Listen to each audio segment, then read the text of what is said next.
we good? Good afternoon, everyone. Thank you for coming today. My name is Rae Banwarie, and I'm a retired officer of over 20 years with the RCMP. My team and I led the charge to unionize the RCMP with a win at the SEC in 2015. I am the principal for C&E Intellectual Solutions, and we are assisting injured and disabled workers that are all over Canada. I want to recognize the traditional lands of the Anishinaabe, am I saying it right, Algonquin nations, where we are today, and thank them for allowing us to gather here. I want to give thanks to my Lord and Savior Jesus Christ for the strength and ability He has given me to speak to you all today. Today, on National Injured Workers Day, we will be speaking about the significant issues impacting injured and disabled workers across Canada. We'll hear from some of our guests, Mr. Norman Traversry, a retired firefighter, Heather Gray, a retired police officer, and George Kavallis, a professional driver, all who are injured workers. What I have learned is that the WCB boards and the WSIB here in Ontario all operate independently and differently in each province. I'm coming from the policing side. Okay, the RCMP is a little bit different because Veterans Affairs oversees us, but for every other agency, police, fire, paramedic, ambulance, it's all WCB. Okay, what I've learned is that the care and the processes are different in every province. Now, I understand that these boards are all under provincial jurisdiction, but we need a national program overseen by the federal Minister of Labor. And I'll give you an example. If I have a broken leg and I'm in PEI, that broken leg is the same broken leg I'm going to have in Ontario. It's the same broken leg I'm going to have in British Columbia. So why is it if I am in different provinces, I'm looked at differently and the care I get is differently? That cannot be the way. And I'm calling on the federal minister, Mr. Seamus O'Regan, to meet us at the table to work collaboratively so that we can create a program or a process to encompass this so that it doesn't matter where you are in Canada, if you have an injury, whether it's in British Columbia, whether it's in Ontario, whether it's Manitoba or PEI, it's the same care you're gonna get. It's the same process you're gonna have to follow. It's the same rules that apply. That is a significant thing that I think we need to be able to do. So, and the other part I think about that needs to come from that is for the disabled worker, once they're injured and they're in rehab and they're getting the care, the minister responsible for employment, for jobs, should be working hand in hand with the representative from the WCB boards to find these people work. Not just say, oh, go look for it or go find it on your own. No, no, no. That needs to be part of the process. That is a huge gap that is missing, and we need to address that today. So this conference is to bring forward these issues that are being in play for way too long. The last thing I will touch on before I turn it over to my guests is the legal assistance. In the policing world, people break into, they kill, they shoot, they rape, they do all these things. If they have no money, guess what? Legal aid provides a lawyer for them at public expense. If you're a disabled worker and your claim is denied, who are you going to turn to for legal assistance? Nobody, because you don't have the funds, you don't have any mechanism to have the help that you need. So basically what we're seeing is that people who commit crimes or who are alleged to have committed crimes have greater rights than the disabled and injured worker. And that cannot be. That's not the Canada I want to live in. And I'm sure that's not the Canada you want to live in. Mr. Lametti, I'm calling you out. You and I, we need to have a face-to-face discussion to talk about how we can improve these things for the workers across Canada. So these are the things I want to bring forward to you all now. I'll let Mr. Traversry speak. Traversry speak. Sorry. Go ahead, Norm. Thank you. The floor is yours. Hello, my name is Norman Traversry. I was a firefighter with the city of Mississauga. I started my career in 1982. And over the course of my career, I was injured several times. I fell through a floor in a fire. I had a roof collapse on my head in a fire. I ended up diagnosed with severe PTSD and 28% disability for spinal injuries. I couldn't fight fires anymore, so they put me to work at Mississauga Fire Headquarters, which is a multi-story building, and it didn't have an elevator, still doesn't have an elevator. One of the injured firefighters I worked with, he was made a clerk in the fire department headquarters, and every day he crawled up the stairs to get to his office. He stayed there all day long, ate his lunch there, and crawled down the stairs at the end of the day. I was having trouble with stairs, and I said, I'm not crawling up the stairs. I'm not crawling for my job. And so they transferred me to City Hall, and City Hall in Mississauga is a very toxic, violent workplace. Another disabled firefighter was physically attacked by his supervisor, who choked him. This is on record with WSIB. He's got a WSIB file number that I can provide. I reported this to the city manager, and I was suspended without pay while they investigated. At the end of the investigation, they refused to give me a copy of the investigation, which they're required to do by law. And then after 14 months without pay, with a wife and 3 daughters and a mortgage, they brought me to a cubicle that had a shower curtain across it. That was their solution for PTSD. And they had a sign made. And the sign says, Norman Traversry, caged animal. That's what they had for my office sign. City of Mississauga. My symptoms, PTSD, got worse.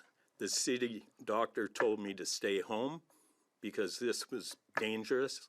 They fired me. WSIB knew all about it. They condoned it, and they made money off it. This has got to stop. I buried 3 friends, 3 co-workers in 2 years. Suicide.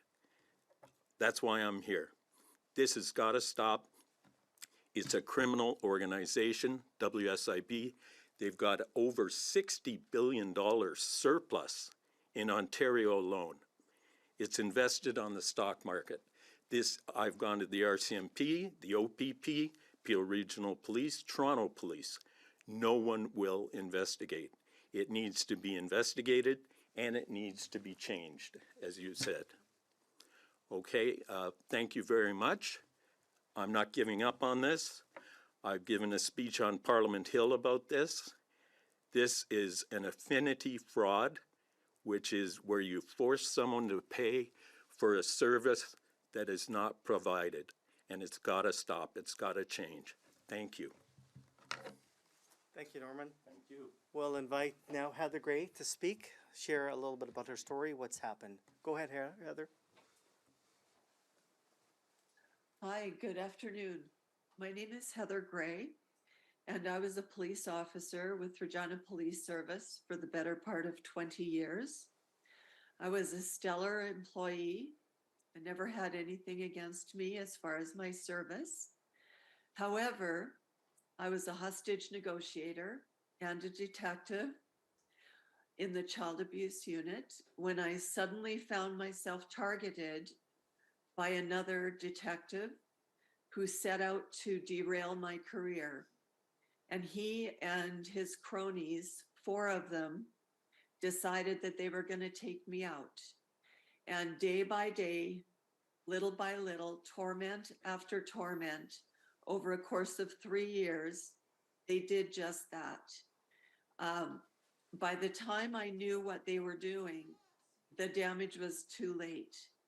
And the chief and the deputy chief at the time were afraid of these people who were doing this to me, and they failed to come to my aid. I was suffering terribly because of the nature of the work I was doing. We were dealing with very, very violent crimes against children. I had a baby of my own at the time, and I begged the chief and the deputy to come to my aid, and they failed to do that. My doctor encouraged me to leave my career after such a long length of service. I was loath to do that, but within a year, I recognized that I needed to do that for the sake of my health. So in 2001, I left my career, and it was the hardest decision I ever made. Nobody at Regina Police Service ever told me what my options might be. And I found out that I would qualify for WCB because of my PTSD injury. So I filed for that claim. And by 2005, they had decided in my favor, citing ample evidence of bullying. And I was awarded wage loss benefits and a 2-year treatment program in Edmonton, where I was now residing. And what happened with that? Well, the RPS decided they were not done with me yet. And so they set up a plan to foil the decision that found in my favor. So they appealed the decision and went to a board tribunal. And what happened there is they mounted a whole bunch of lies and fabrications, and I had no recourse to fight that. And what came about there is WCB then used that, reversed my 2005 decision, and all my wage loss benefits and my 2-year treatment program were whisked away from me in one day. That was August 1st, 2007. Within 6 weeks, my family had disintegrated under very tumultuous circumstances. You can imagine what tumultuous might mean. Within 2 years, I had to liquidate and sell my family home, a beautiful home in Edmonton. A female colleague, former colleague of mine, who is now a politician, lured me back to Regina under the pretense that she would find me a government job, that my son and I could stay with her until we were stable. And within weeks of arriving there, it was clear that she was not going to help me. Not only that, but she and RPS senior management did horrific things to my son and I. And the upshot of that was they destroyed, contaminated, stole, and did everything imaginable to all our earthly belongings, doing hundreds of thousands of dollars worth of damage to all our belongings. And we were left homeless at that point. From there, I had to liquidate all of my pensionable earnings just to raise my son alone and try to pick up the pieces of our lives. What they did to me nearly cost me my life. I nearly died by suicide because of all of the things that they did to us. My son at the time was only 13 years old, and I was his only family at that point. From there, we tried to rebuild our lives and move forward. Fast forward ahead, I have become technically and for all intents and purposes homeless now.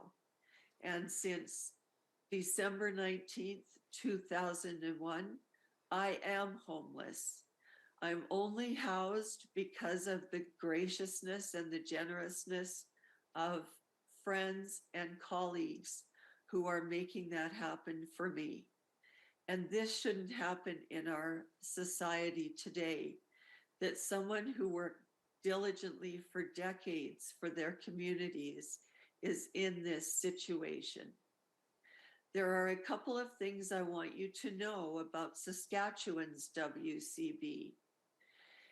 When it began, in the early part of the century, and I'm talking 1917, it was started by William Meredith, with the intent that workers would be protected from being injured, in that the employer would pay for them to be rehabilitated from their injury, and they would be guaranteed a job when they went back to it. On the other side of the coin, the employers would pay into this premium, and they would be guaranteed in getting their worker back. It was a win-win situation. Over time, this has become an anomaly insofar as now only the employer pays premiums. Workers are viewed as a drain on the system. And because of that, we as injured workers are shuffled to the side. We're not given any care. And the employers are called stakeholders by WCB. They are viewed as the golden child, if you will. And at the end of each year, all of the premiums that have been paid in are returned to the employers at the end of the year. There is no system where they hang on to those premiums and use them for injured workers going forward. The other part of this is that WorkSafe Saskatchewan, an entity of WCB, has very tight stricture on what would be considered an injured worker. And if you read their annual report, you will see that every year their mandate is to diminish and reduce the number of injured workers they have, no matter what type of injury they get. So I would encourage you to look at that too. And please help people like me, like other injured workers. My injury of PTSD has me debilitated. I'm isolated. I suffer terribly from many symptoms. And I worked with doctors on my own because I've not been given any treatment from WCB, treatment that was set out in the early 2000s, and that has never been provided to me. My last hope is that I'm going to a medical tribunal, which is very hard to find favor with them. That's my last chance. And failing that, those are final and binding on both parties. And without that, I am seeking MAID as an option because I've run out of hope. Thank you very much. Thank you very much for your story, Heather. It's very tragic what's happening with you. And it's another symptom of the processes that need to be improved and changed within our country. George, I'm going to get you to speak next, sir. Thank you. Hello, my name is George Kavallis. I'm from Vancouver, British Columbia. And I've been a professional driver in many capacities for the last 3 decades, and also a licensed pilot. I started in the food service industry back in 1999, repairing and installing and servicing vending machines. I was instrumental in my company's growth, doubling in size year over year from 2015 to 2018. Unfortunately, that all changed in March of 2018 when I disabled myself at work and started my WCB claim. WorkSafe BC completely ignored all the evidence, cherry-picked and manufactured their own false narrative.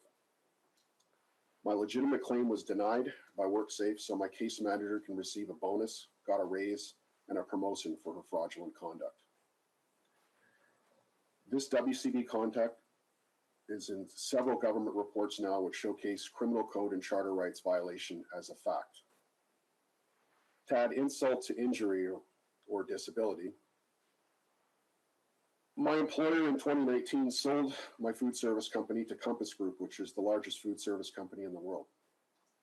Compass Group has a history of human rights and employee abuses that extend in dozens of countries all around the world. After being bullied and harassed for several months, Canteen, my new employer, terminated me without cause because they refused to accommodate my disability, which is a direct violation of Section 216 of the Criminal Code. The last 5 years, I've tried everything to get my claim reopened, but due to the fraudulent and unlawful actions of WCB, still has not gotten anywhere. I've been denied basic medical treatment, wage loss benefits, which are entitled to me under the law. This claim suppression and bad faith insurance has made me suffer not only physically, but mentally and financially as well. Despite many attempts trying to get help, there is no real advocacy or access to the legal system, which, as Ray had pointed out earlier, criminals get access to them, but disabled people do not. Ask yourself why. In my travels, I found that my story is not unique. There are hundreds of thousands of victims all across Canada, as this is a government-generated crisis that has led to housing, homelessness, suicide, the opioid and healthcare crises. All because WCB, instead of taking care of its disabled workers, which is its mandate, would rather steal from them and invest in the stock market and defraud the taxpayer. There are over 6 million Canadians listed as disabled, and over 25 to 30% of them are related to workplace disabilities. So you do the math on how far-reaching this epidemic really is. These problems are government-generated. They can be fixed. Unfortunately, all that's lacking is the will. If politicians start doing their job, if media starts investigating, if police start investigating, if government officials care more about getting their pensions fat rather than enforcing the rule of law, this can be prevented. People like Norman and people like Heather and hundreds of thousands of people all over this country should not have to suffer just for doing their job and being unfortunate victims of circumstance. We need to end this, what I call genocide, and I don't use that word lightly, of disabled people and especially disabled workers. The MAID program, which was created 7 years ago for people with terminally ill and inoperable diseases and people to end people's suffering. Now, according to StatsCan, 80% of people that are using this program are disabled people living in poverty. This isn't China, folks. This isn't Russia. This isn't a third world country. This isn't a John Grisham novel. This is happening right here in your own country. Where is your outrage? This is a fixable problem that could end a lot of these crises I just mentioned above. All just due to the inaction of our elected officials and our people in government. So in closing, I'd just like to say, please, from now on, do something about fixing this problem, because this could happen to you or anybody going to work one day, and in a split second, your life can change and you become disabled. Thank you for your time, and hope you, sorry, go ahead, Ray. Thanks very much, George. I'm glad that my guests today were able to put forward to everyone here that's watching on national TV the significant issues that are impacting our workers across the country.